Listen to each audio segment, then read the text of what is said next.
Each week, the Bible as Literature podcast brings you in-depth discussion of the biblical text in a format short enough for your morning commute, but long enough to be substantive, posing difficult questions meant to keep you engaged. If you value this work, please consider donating as little as 25 cents per episode. That's just $1 per month. To learn more, please visit patreon.com/Bible. That's patreon.com/Bible. Thank you. Hi, this is Father Mark Boulos with the Bible as Literature podcast. The letter to the Galatians offers a brief but demanding exposition of the teaching of the Older Testament for a Gentile audience, highlighting the Bible's struggle against idolatry, power, and human identity. St. Paul's letter exposes Jerusalem's fatal misreading of biblical circumcision. A practice given to remove social barriers had been co-opted to build the same. By imposing their religious identity and practices on the Gentiles, the pillars of Jerusalem had betrayed the Torah, offering things that pass away as though they were eternal.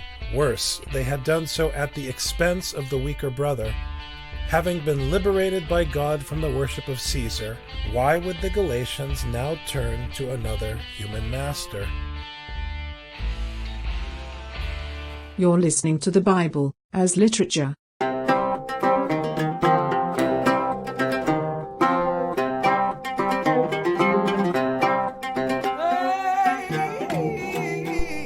This is Father Mark Boulos. And this is Dr. Richard Benton. And you are listening to episode 44 of the Bible as Literature podcast. I wanted to congratulate you, Father, that your book just came out this last week. Thank you very much. I haven't had a chance to read it. Just came out this week. My order is in. It'll be coming here, and I look forward to it. But I wanted to ask you a few questions. What's your thesis in this book? What's the point that you're trying to make? Well, the title of the book is Torah to the Gentiles. And the title really reflects an aspect of the thesis. People often deal with the New Testament, deal with Paul's letters, with the gospel narratives, as though the New Testament is somehow separate or other than the Older Testament. And I actually adopted terminology that's used by others, Dr. Nikolai Roddy. He refers to the Tanakh as the Older Testament and not as the Old Testament. I adopted that because it fit the thesis very well. That the Older Testament is not a text to be abandoned. And more than that, the purpose of the New Testament was to carry the Older Testament to the Gentiles. And in taking up that discussion in a commentary on Galatians, it really allowed me to push the envelope with challenging people's assumptions about Paul's argument regarding the law and grace. So when you say Torah to the Gentiles, are you saying that, in regards to Galatians, are you saying that the book of Galatians and the New Testament is the Torah to the Gentiles? No. Or it's about bringing the Torah to the Gentiles? It is bringing the Torah, which is the Pentateuch, the books of Moses. It is about bringing that teaching to the Gentiles. Jesus Christ is the Messiah. As the Messiah in fulfillment of the prophets, he is the one who carries the scroll of the law to the nations and brings everyone under the aegis of his Father through his instruction. And so insofar as the New Testament is the story of Jesus, Jesus is the content of the New Testament. It's through the New Testament that Paul, the Pauline school, bring this teaching to the nations. And that's what's going on in Galatians. In principle, that's what Paul is doing. Now, of course, once you get into the content of the letter, you actually discover the way in which Paul is applying the Pentateuch to the situation in the church in Galatia. And that becomes really fascinating because you see how in their application of the Torah, the pillars of Jerusalem had actually fallen away from the teaching of the Pentateuch. And Paul is there to correct the pillars in the mind of his addressees in order to keep the addressees from sacrificing their freedom through God's teaching by putting themselves under the authority of men. Once again, I mean, they like the people of Israel in Exodus, were set free from the tyranny of Pharaoh, in their case, the tyranny of Caesar, and now they're capitulating to a new Pharaoh in the leadership of the church in Jerusalem, which was imposing human standards of righteousness on the Gentiles. Oh, okay. Are you saying then that the New Testament is doing a new thing and bringing this Torah to the Gentiles? Or is it bringing out a point of the Torah that was always there, that this is not just for the Jews, but always for the Gentiles also? It's completing the story. The story was always about the function of God's instruction for Israel and what that means for the nations. And Paul is saying Israel never understood its function properly and was therefore in bondage until the time that God would give us Abraham's offspring, Jesus Christ, who as the Messiah would help Israel fulfill its purpose, which was to demonstrate that there's no difference between a Jew and a Gentile. Because in their attempt to pursue the works of the law in the story of the Old Testament, the Jew always fell short. I mean, this is Paul's argument that no one can actually do the works of the law completely. No one can do the whole law and therefore be found righteous. So the law, in effect, crucifies you. It shows your limitations.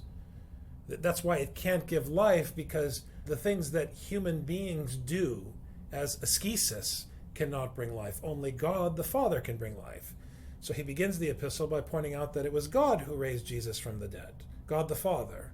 And so now, by basically teaching this, the story of Jesus fulfills Israel's function by showing the world that since they stumbled, they're no better off than the Gentiles. And all throughout the Pentateuch, they were no better off and fully dependent on God to accept them despite their inadequacy. And now that inadequacy is fully exposed in the stumbling of the pillars, and the Gentiles are being told, look, you're no better than the Jew. The Jew is no better than you. Your only chance is that God would show you the same courtesy that he has shown them historically. So what's your problem? Accept that courtesy and stop trying to go back and prove that what the Jew couldn't do, you now think you can do, which is what converts always think they're better than what came before them. And there are always people in any denomination who are willing to oblige that mentality because they want to lift their own religious group up as superior. It's the same old cycle of self-righteousness. Yeah. So one of the things I find fascinating about the book of Galatians itself is that central conflict where Paul stands up to Peter's face and accuses him. Can you flesh that out? What's the importance of that disagreement between Peter and Paul? We like to think of Peter and Paul as being on the same page, but here's a page where they're clearly not on the same page. What's the importance of that for our understanding of the gospel? Well, it's very clear that the function of the law is to expose your inadequacy, so that in your stumbling, in your failure, the Bible glories in human weakness, glories in your failure. In your failure, you can come to see that there's no difference between you and someone who's not from your religious community. And if that's the case, you are set free to love others. There's nothing separating you from a Gentile. And this actually is the purpose of God's instruction in the Older Testament. The notion of love and humility and our inadequacy as the path to embracing the neighbor is not a New Testament teaching. This is what I'm saying. It's a biblical teaching which is reiterated in the New Testament. So when Peter, out of fear of what James would say about him or what might happen to him in terms of his standing in the church, so out of the fear of the authority of men, which is the power of the flesh, the power of death, Peter did not sit at table with someone who was not circumcised. Once he did that, it's not as simple as not sitting with someone like it's no big deal. He voided the gospel of Jesus Christ because the whole point was to embrace people who weren't from your community. Because if you truly accept the cross, which is the manifestation of the Older Testament, it's the sign of the teaching of the Older Testament, if you accept that, then you accept that your freedom was purchased with a price. Meaning you didn't earn your freedom from bondage to Caesar or bondage to Pharaoh. You certainly could not do what was required of you by the law. Why would you now still think yourself somehow better or above someone who's not part of your group? Yeah, no, that's a big issue. I mean, in modern terms, you could talk about it as racism, but I think racism isn't broad enough. I prefer the classic biblical terminology, self-righteousness. Well, and it reminds me of, in middle school, you sit with your friends every day at the same table, and there's someone who's sitting by themselves at another table. It's not just you're going to sit with that person. You have to literally turn your back on the people with whom you're always sitting. Right. And so there's something about going out to the outsider that can be understood, especially in middle school or with the pillars, that you're rejecting the ones with whom you normally sit. Yes. And this is a huge deal. So the idea that you have separate tables is the beginning of the evil, it seems to me. It's a huge issue. It's a big issue. That's why when we talk with, especially the younger students, but even the adults in the Ephesus School program, lately I've been emphasizing the business of cliques, sitting with your group of friends. It's not a minor irritation. It's a core issue for the baptized. Because, as Paul says, in Christ there's neither male nor female, neither Jew nor Greek.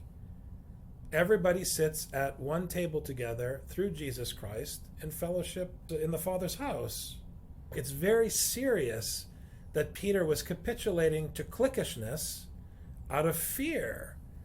Because in Scripture, the only one to whom fear is due is God. That's why at the opening of the Psalter, you hear immediately in the first 2 or 3 Psalms how God will smash all the nations. So why are you afraid of the nations? God will smash Jerusalem, so why are you capitulating to the pillars? Don't fear men, fear God, Jesus said, who can destroy both the body and the soul in hell. I mean, this is the meaning of that teaching. We talked about that on Sunday at Ephesus School, about the importance of opening the table to others.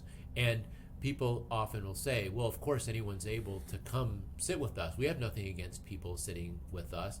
But there's a difference between not having anything against and fully opening it and even embracing the outsider to come with you. And I think that there's this tension where Paul is really pushing that the openness has to be complete to both sides, to such an extent that there are no more sides. I mean, the measuring line is very strict in Paul's letters, even going beyond Galatians, and in the New Testament generally. If you go the Matthean route, you can't even in your mind think of yourself as being different than others.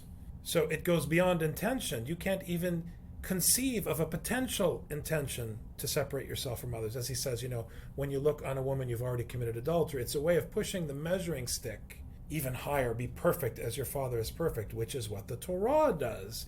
This is the disconnect. The Torah gives you a rule that's beyond your reach so that you stumble. And that's what Matthew's doing. So that it's not enough to say, well, I didn't pull away from the table, Father Mark. I didn't tell someone to leave the table. If you are under the authority of the gospel, you have to make an effort to get up from your table and go seek out the lost and those who are on the outside or those who are forgotten. And to die on their behalf. Exactly. You can't on the day of the Lord say, well, I didn't see any poor people. I didn't see any kids that were ridiculed at school. I didn't see anyone who was left out. Why didn't you see anyone? I was sitting with my friends. Well, you'll be in the same position with God as Peter was with Paul on that day. Right. Father, this is fascinating, and I wanted to ask just kind of a broader question, too. As the parish priest, what has it been like, the process of writing a book, and how has thinking about the book and how has finally publishing the book affected the way that you understand your own priesthood? Well, I think this first book in particular is linked to the first 10 years of my ministry. I began a long journey struggling with St. Paul's teaching in my preaching from Sunday to Sunday, in retreats, in lectures, in my pastoral ministry, because teaching is about study. People who aren't engaged actively in teaching imagine that the teacher walks into the room and just blurts out some expertise they learned in a training class. I think for a lot of people that's what teaching is, which is why education is in such dire straits. Real teaching is about constantly making yourself a disciple every day, putting yourself under the authority of a body of wisdom and knowledge and struggling to understand it, to explain it, to reiterate it. 5 or 6 years into the ministry, I started to really form in my mind an understanding of what was going on in Paul's letters, especially Galatians. For me, that's a very important letter in my own formation. It's my starting point. And thus began the process of writing. But as I began to try to write what I thought I understood, I found gaps. I saw inconsistencies. I saw places where I was making huge assumptions. And it's funny, I actually began the book by listening to a lecture I had given in Phoenix, Arizona on Galatians, and actually transcribing all of that, reducing it by about 60%, 70%, and really gleaning from it a few ideas and an outline and beginning the process of writing. As I really worked on these ideas and tried to clarify in writing what I was saying, what happened was my sermons changed. Not just in content, but in quality. Because the more you try to refine your ideas in writing, the more easily they come, the more clear your speaking becomes, your teaching, and the more powerful. How does that work? How does writing clarify your thinking? So, talking is a very convenient way of communicating, and I think by necessity, it is based on assumption. Just like our perception of things in the world. Like when someone sees a car coming when they're crossing the street, they don't consider every possible permutation of what the car might do. They see an object moving, they make some assumptions about speed and distance, and then they make a decision to jump out of the way.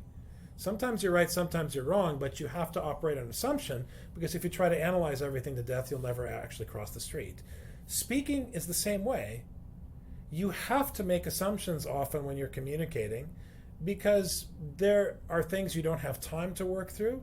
There are things that your audience won't have the patience to listen to, right? So they give you some leeway to make assumptions and to take leaps, and you take it, because that's how humans talk on a very basic level.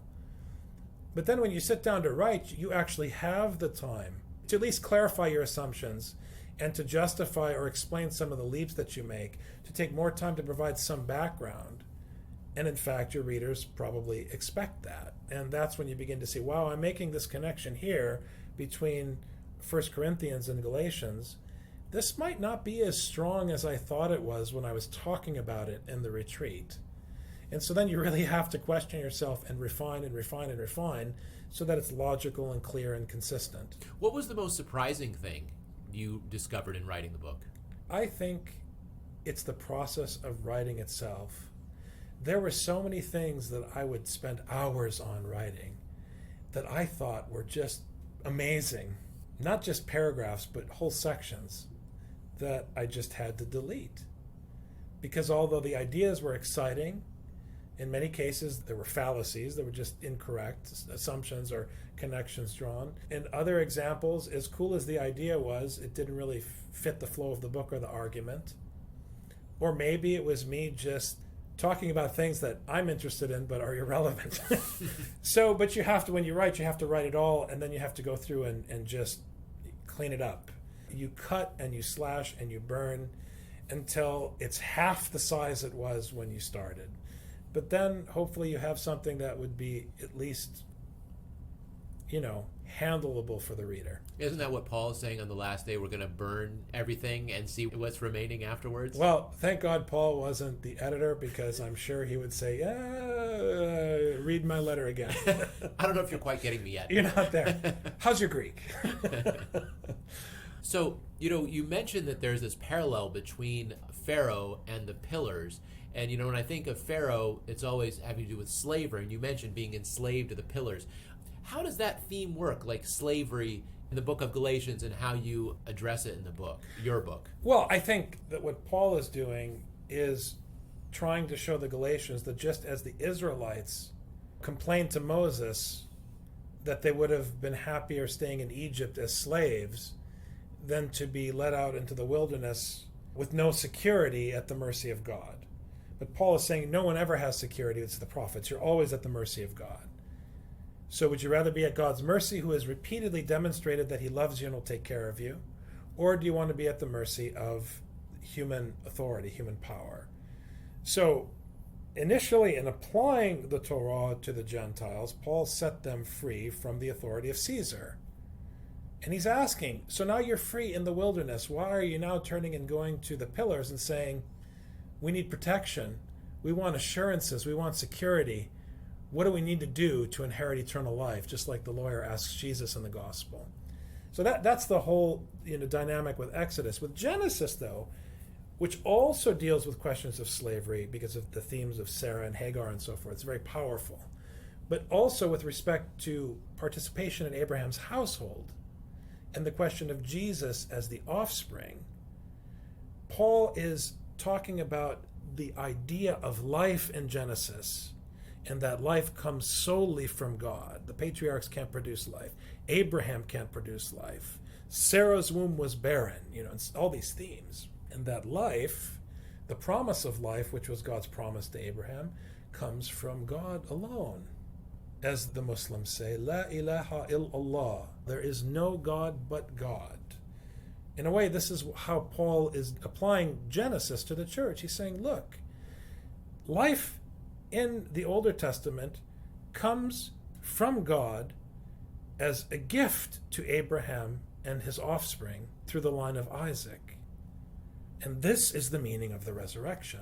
God didn't create humanity, he created life, which the human being, like all the creatures out of the ground, was offered the opportunity to participate in as a free gift. And God is interested in the continuation of life. He's interested in the Genesis and the continuation of the heavens and the earth, which he created.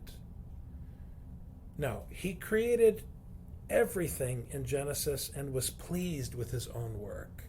But the human being was always pleased not with God's work, but with his own designs and his own efforts and his own agenda to continue his own household, which goes against God's efforts in Genesis and God's gift. And in Genesis, every time they go down this path, everything goes awry. And things only turn out okay when God is able to intervene and reestablish his line in Genesis. And it happens, over and over again in this epic of the patriarchs. But still, in the end, Jacob goes astray, even though Isaac was faithful. But in Galatians, Jesus Christ comes through the line of Isaac, and he is the offspring, singular, as Paul says. So that he is the one, he is the heir who continues the line so that God's creation would continue. Just as he was pleased with the creation of the light, pleased with the creation of the different creatures in Luke, he's pleased with humanity because now he himself has completed his work in the birth of Jesus Christ, through whom the promise of life is offered yet again for humanity. It's hope. It's not guaranteed, and this is a misreading. You have through Jesus Christ, in the fulfillment of God's promise to Abraham of children and the continuation of life, you have hope of the continuation of life, because just like in the Older Testament, if under the New Testament the Gentiles don't follow the instruction of Genesis, there will be judgment and life won't continue. It's beautiful. It's beautiful literature. It's powerful literature. And it is so much more than the cheap, rhetorical, polemical discussions that people have about my denomination versus your denomination, or the New Testament versus the old, what they call the Old Testament. I mean, all of this is just, as Thomas Aquinas said on his deathbed, burn it all, it's straw. It's all straw. It's all straw. It's all vain talk. And so I hope, the purpose of the book is not to give the definitive interpretation of Galatians, because Galatians, in my view, interprets itself. The purpose of my book is to try to open some small window into the beauty of this text as an invitation to my readers to actually embrace Paul's teaching and see for themselves and read. So an entry into reading the text itself. That's my hope, and not just Galatians, but the whole Bible, and to embrace not just the value of the Older Testament, but to embrace the Older Testament as the meat of the New Testament. This, I think, is indisputable and critical for people's edification and growth in this tradition of wisdom.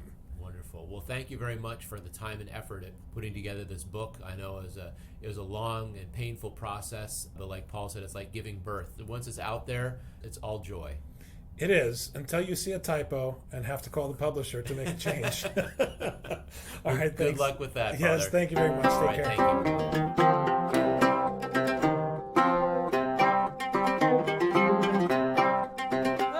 You've just heard the Bible as literature. Thanks for listening.